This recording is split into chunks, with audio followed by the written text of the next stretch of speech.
Order! Order! You are an incorrigible delinquent at times. Behave yourself, man!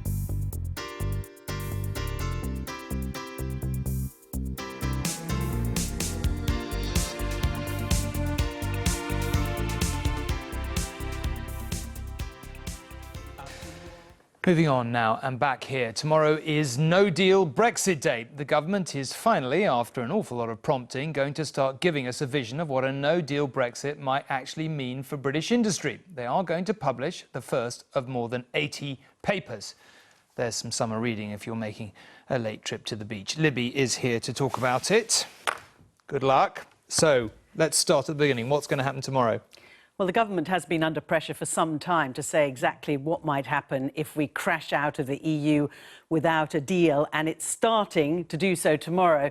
Could be the first of many no-deal Brexit days, because they're publishing just 4 out of a total of some 80 papers covering banking, farming, pharmaceuticals and medicine. I think it's the last of these which is likely to cause most concern. What happens, for example, to imported medicines? Take insulin. We import all the insulin that diabetics in this country use, 3.5 million of them, many of them insulin dependent, and it's imported under very controlled conditions. It's just one of the many drugs that a senior backbencher has told us she's extremely worried about should there be no deal.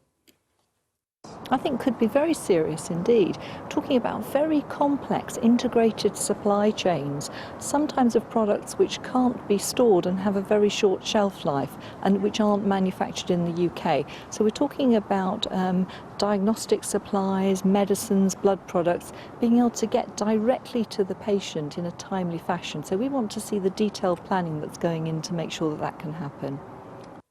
OK, well, let's move through the list. What about farming? Well, there are many questions affecting British farming, but one of them is what happens to beef and lamb exports. Almost all exports in those sectors go to the EU, and frankly, many farmers are worried they'll be put out of business if there's no deal.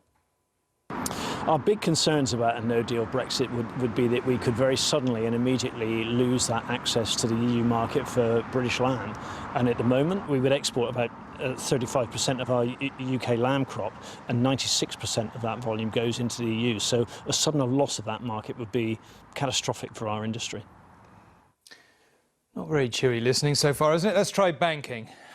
Yes, is the London financial centre under threat in any way? Well, I think it's no secret that there's less harmonisation in services than there is in goods, but nevertheless there is an issue relating to data sharing. A lot of that is underpinned by EU law. So if we crashed out of the EU without a deal, there could be many people, for example, with insurance policies who would be affected. And I think overshadowing all of this is if these papers are quite gloomy, predicting that all sorts of things might happen that people were not expecting to happen when they voted for Brexit, there is a danger that there could also be a run on the pound.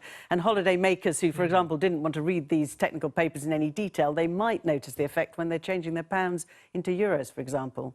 OK, Libby, thank you very much indeed. And we should probably say that these are inevitably looking at what might happen. Brexiteers say that in reality we would be able to work through it and deal with any problems. Now, with more than 80 papers expected on a no-deal Brexit, as Libby was just saying there, you might imagine that most industries would be covered. But one of those that is not involves a regular British export to the continent. Waste. Yes, we really do send them our rubbish. Make of that what you will. Currently, we can't process all that we produce. Indeed, documents seen by ITV News show the government has warned the industry of tariffs of up to 7.5% on the waste that we do export to the EU if we can't strike a free trade deal. Other than that, waste management companies are in the dark as to how things will work out. Here in Bristol, they take bags of rubbish and make a mountain of money. This is Britain's trade in trash.